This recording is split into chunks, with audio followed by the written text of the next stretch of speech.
Hello and welcome everyone to my Fantasy Premier League channel FPL Inklink for the latest FPL news, videos and guidance on how to play the FPL game for the season 2021-2022. My name is Mo and today I'm going to be talking about the Chelsea team, the player prices, the players available so far that have been launched on the FPL game. Obviously, if there are new signings that come into the game as the season progresses or before the season begins in a couple of weeks' time, I can actually make a video on new signings and new players that join. But what we have currently, I'm going to go through how they performed last season, the underlying stats, why they should be picked this season, or maybe they shouldn't be picked this season. So I'll go through an overall analysis of the players. Just before we begin, if you've come here for the first time, I'd like to welcome you to my channel, FPL Inklink. If you've been here before and you're returning to watch again, welcome back and thank you everyone for their precious time. If you haven't hit that subscribe button yet, please hit that subscribe button, subscribe to my channel. And if you like this video and you like the content you see, hit that like button. If you'd like to get the latest notification on the content I release, then feel free to hit that bell icon on your screen to be notified as soon as I release my content. So let's get started and let's go through the Chelsea lineup. So we'll start off from the back. So we'll start off from Chelsea's first choice goalkeeper last season, which is Edouard Mendy. Now Mendy was priced around, I think it was 5 mil last season, and obviously as the season progressed with his performances, the price kind of went up to around 5.5 mil. He's priced to 6 mil, so he's a premium goalkeeper. It's not surprising because he got 16 clean sheets, which made him one of the most kind of like secure goalkeepers in the game last season. Is it a fair price? I think it's a bit too high for me personally. 5.5 would have been fair. I definitely would have had him in my squad if that was the case. But let's go through some underlying stats. So at the moment, he's owned by 9% of managers. 140 points he received last season, 16 clean sheets, and he only conceded 25 goals. So it showed that when he did concede, it was only the odd goal.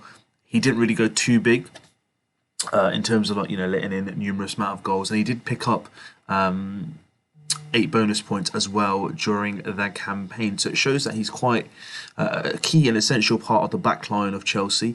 His average points per game last season was 4.59, which is really impressive to be fair for a goalkeeper for the price he was last season. Again, do I believe that he's worth the 6 mil this season? I've never been a fan of premium goalkeepers.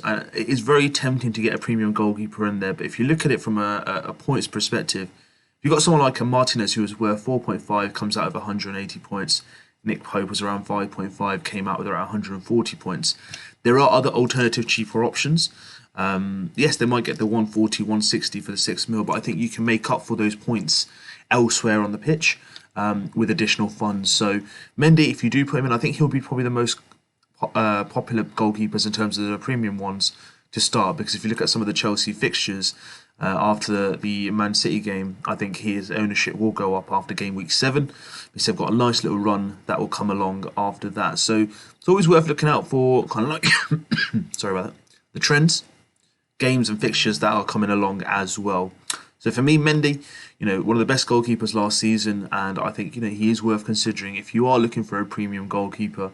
I think definitely after game week 6, even before that if you'd like, and he'd be your goalkeeper to consider.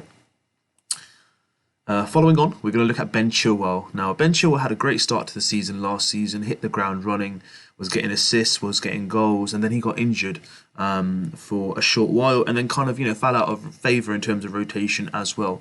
Chelsea are kind of loaded in terms of richness of talent. So they've got like Azpilicueta, they had Alonso. It's a lot of people for one position that they can actually fault with. He's already selected by 14% of managers. He got 139 points last season. He scored 3 goals and he had 6 assists. So he's a great player. For me, at 6 mil, it's a fair price. If it was 5.5, I definitely would have had him in my squad. But I believe, in terms of 6 mil for a defender, I personally, I would rather invest 7.5 in someone like a Trent. Where I believe he's definitely going to be playing week in, week out, and the goal threat from him is significantly higher. Yes, you're paying £1.5 million more, but he will definitely be worth the investment in the long run. So his points per game last season was 5.47, which is really impressive, by the way. It's probably the highest that I'm going to tell you guys in terms of players from like defenders, I think, in terms of minutes played. But 5.47 is very impressive, and that's something to bear in mind. Is when he does start, he does have a good game, and he had 12 clean sheets as well to back that up with 11 bonus points. So Ben Chilwell is actually quite, I'd say he's quite highly owned at the moment. I don't expect it to be around 14%. But yeah, I mean, it would be worth looking into to see how he performs this season. He's not really been in kind of contention for the England squad, as Luke Shaw's been given the kind of like nod ahead of him. But never write off Ben Chilwell. He's got a good set piece delivery, free kicks, corners, and he's always liking and willing to take a shot on to see if he can score a goal. So that's Ben Chilwell for you guys. Moving on to the next player, we're going to be looking at Rhys James. Now, Rhys James for Chelsea last season hit the ground running. He had a really good start, a couple of assists and goals at the start of the season, and became really popular in terms of manager choices. I think it was against West Brom. He scored an amazing free kick. He's owned by 12% of managers already. He got a lot more minutes when he was playing under Tuchel. He was quite favoured by him. So he played 2,367 minutes last season, 112 points. So his average points per game was 4.25. Now at 5.5 mil, he is quite pricey. But he's quite he's a player that you think, are there better alternatives who'll play more minutes? So someone like a Luke Shaw, for example, a Wan-Bissaka, who probably will get the similar amount of points as him anyway, a Lucas Digne. So it'd be worth seeing overall how the team bears out. But for me, Rhys James is a great player, good prospect. He'll probably get more minutes this season. And there is a likelihood that he can actually get you more returns for the investment that we're putting in for 5.5 mil. It's yet to be seen, if they're going to sign another right back, or are they going to play the rotation policy again. But for me, Rhys James is pretty much a player to really keep an eye on. He's not in any of my drafts at present. I have brought him in this current draft. But I'm talking about future drafts. If I want to when I say he's not in my drafts at the moment, when I think about draft wise, if I look on nailed on players, I really want to think that I wish he does play. That's why he's in my drafts now. But if you had to think about, if I was going to make a draft where I'm going to have all players which are going to be nailed on 100% starters, he definitely, at the moment, based on what I saw last season, he's not going to be in every single game. But if he does play, that's why he's in my draft. I would like to take bonus advantage of the bonus points that he'll get me. So that's why in terms of my draft, for now, he's in there. But if you look at it from the perspective of, if I was thinking he's playing every single minute, every single game, I don't think he's right there right now. So in terms of your drafts, which I'll tell you guys, if you're looking for a player who's going to play week in, week out, Rhys James at the moment may get rotated on the odd occasion. The next player we're going to talk about is the German defender Rudiger. So Rudiger got the most minutes under Tuchel last season when he took over. He was priced around 4.5 mil, but he's gone up to 5.5 this season, which is an increase in price. He's had a decent Euro so far. He got a total of 93 points last season, 1 goal, and played around 1,710 minutes. And his goal points per game was 4.89 points, which is quite impressive for a goalkeeper that was worth 4.5. Again, he's priced at 5.5. Is there better alternatives out there for the price you're going to be investing in him? I think there are. So for me, I don't want to go for Rudiger as we speak. There might be a chance that he has a good start, and I think to myself, well, I need to get him in. But right now, in my drafts, in my kind of thoughts, Rudiger is not in my thoughts at the moment for being added on, to be quite frank, to my squad. Moving on to the midfield, we're going to talk about the England sensation, the midfielder Mason Mount. Highly selected by 21.2% of managers. He had a really good season last season. He's worth 7.5 mil this season, 147 points last season with playing 2,887 minutes, 6 goals and 7 assists. So if we look at the underlying stats, he got 4.59 points per game. And in regards to, in terms of Chelsea, he's like one of the set piece takers. So he'll take corners, he'll take free kicks, and he's there or thereabouts setting the kind of movements up for Chelsea as well. So he's definitely worth keeping in mind. He's in favour by Tuchel as well, and I think he has a great prospect ahead this season. I think he can really hit the ground running.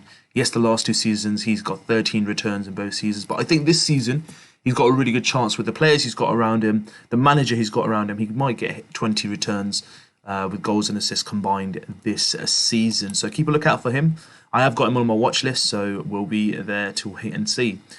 The next player I'm going to go for is Kai Havertz, the German sensation. 13.3% ownership, 91 points last season. He only played 1,512 minutes. Now, he suffered from COVID and he had long COVID, so he was out for a period of time where he didn't play. But when he did get the opportunity, boy oh boy, he took his chances. He got 4 goals, 6 assists, and he's my star recommendation from Chelsea for the game so far. He's got 5.42 in terms of points per game, but he's just lethal. When he's on there, he's hungry. He wants to get goals, and he wants to get forward. So that's the passion you want from a player. He's priced at 8.5 mil, probably about half a mil more than I originally anticipated. I thought around 8 mil would have been fair, like last season, because we didn't really see the whole. We didn't really get the whole season to see how he plays, but it's a fair price analogy based on his form at the end of the season. I think that's a fair price. So if you're looking to get him in, my kind of recommendation is that he's someone worth considering, who will be favoured to play week in, week out, and he's got a real good goal return statistics as well for last season. Next, we're going to look at Christian Pulisic. So the American last season played 1,731 minutes, 82 points. So not as much as the season before where he got 127 points. He only got 4 goals and 3 assists, whereas the season before he got 9 goals and 8 assists. 8 million in price, I think that's fair. Not owned by many managers at the moment, so around 1.3%. And his average points per game was 4.27. So I think it's a bit too much based on last season for the per million or per game that you're investing in him. He didn't really give the returns to managers. That's not to say he won't do it this season, but we'll have to wait and see. So I really want to see, him getting back into the groove, playing in this new system, playing under the new manager. We'll have to wait and see. And obviously there is that risk of rotation, as Chelsea do have the richest of this talent in terms of attacking sense. So that'll be worth seeing. So for me at the moment, keep him on your watch list. I wouldn't be advising to get him into any drafts or your first team game week squads. But Christian Pulisic is a talent. I do highly rate him. But from an FPL perspective right now, I think it's just worth considering. We should kind of wait and see how he will fare and get on in the start of the season. The next player I want to talk about is Hakim Ziyech. Now, we didn't see much of him last season. There was glimpses, there was injuries that he had, and he was out for a prolonged period of time. So we didn't really get much game time. He only played 1,164 minutes. He got 70 points. He's priced at 7.5 mil. And he's only selected by 0.5% of managers, which is understandable from my perspective because we haven't seen much of him. And if we look at it in terms of his points return, it is surprising when he did play, he got 5.41 points per game when he played. So that's actually not bad in terms of when he did play. It's just how much he's played. Is he really favoured by Tuchel? So it's worth waiting to see what system Chelsea line up with. Are there going to be any further signings in the next couple of weeks before the game week 1 starts? I don't really know what system Chelsea will be looking to play. Is it going to be like a 3-5-2, a 3-4-1-2, or a 3-4-2-1? I don't really know what Tuchel's kind of plans are at the moment, but it'll be worth waiting to see how they kind of line up and how they're going to move forward. Ziyech is an absolute, he's a phenomenal player in his own regards, but in terms of fantasy Premier League at the moment, he did have those couple of games last season where, including myself, I got him into my squad, but then he got injured, and when he came back, he didn't really look the same player. So he may be refreshed, maybe ready to go. This may be the season for him, but right now, guys, I would kind of like wait and see how he performs in the first couple of game weeks, and if he does hit the ground running, then obviously we can look to consider bringing him into our squads. Moving to the forwards now, we're going to go to Timo Werner. So his first season in the Premier League, he got the most number of goals joint with Jorginho for Chelsea. So he scored 6. He got 128 points at 9 mil. I think he's priced, for me, I think it's a fair price because I don't think he hit his true potential last season. He's got 6.9% ownership. 128 points. So points per game, he was averaging 4.44. Now, for a player you're paying 9 million for, I think that's a bit too low based on last season's performance. He got 2,598 minutes, so it's not as if he wasn't given the game time. But you got 18 returns.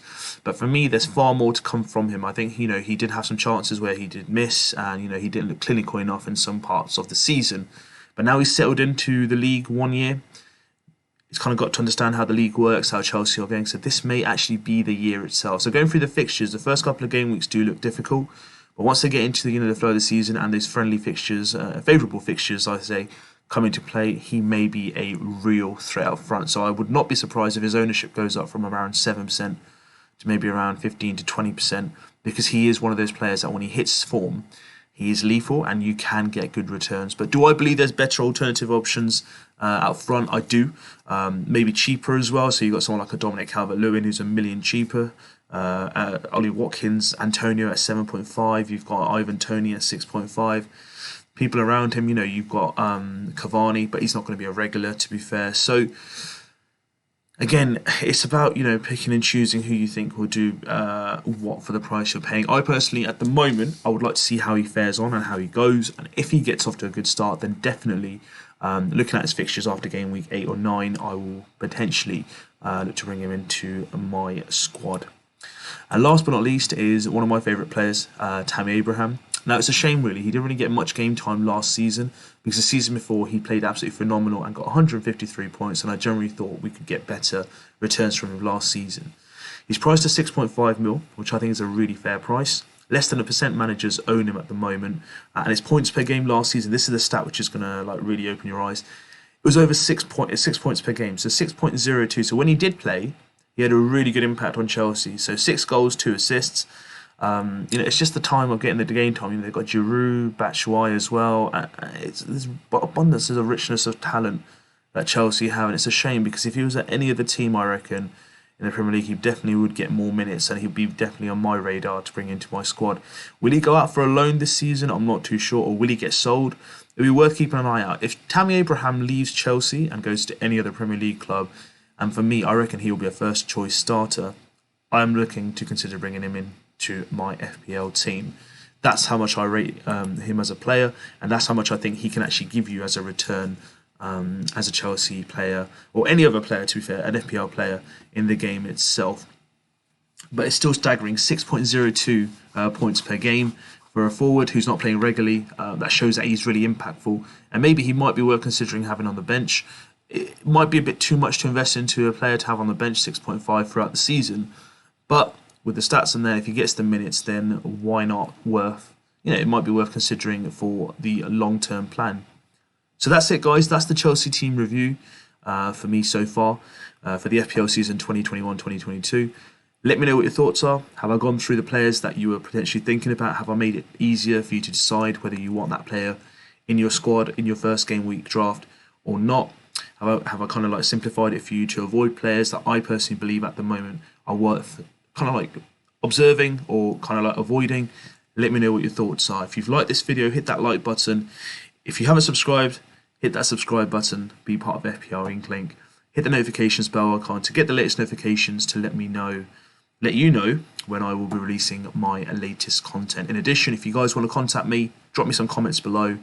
My social media details are below on the screen as well. And join the FPL Inklink League, guys. The code is on the bottom left. Join the league, let's have some fun, and let's see who can be the best manager at the end of the season. Not only in this league, but the overall game itself, as we will see. My name is Mo, have a lovely day, and I'll see you guys in my next video.